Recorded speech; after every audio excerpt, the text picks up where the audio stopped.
So as you guys know, I come out and do my morning inspection, and we have peaches.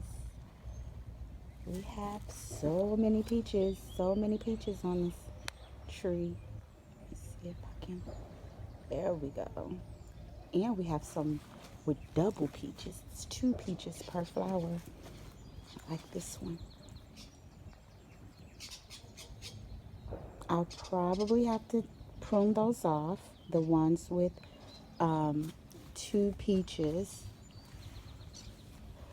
All of those are pollinated. You can see the white tips, like right in there. That's a peach.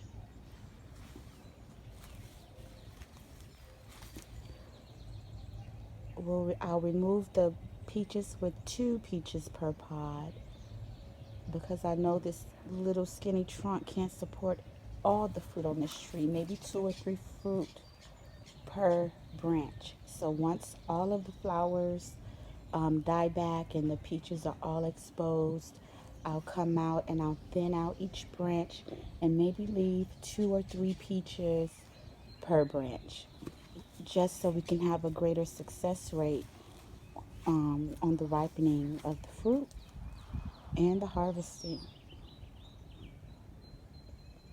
Get you guys a peach tree. This is a self-pollinating peach tree.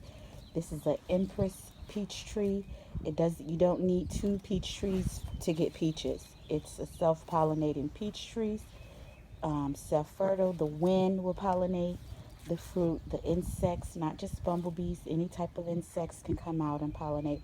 And you can pollinate it yourself with Q-tip. I didn't have to pollinate with the Q-tip because it's been so windy. I think the wind has done a great job, and whatever the wind didn't do, I did see a couple of bumblebees back here, and they took care of the rest. There's one right there hanging low. Okay. I'm looking for a self-pollinating cherry tree. So if you guys see any self-pollinating cherry trees out at the hardware stores and nurseries, wherever, let me know what the name of it is so I can get it. All right.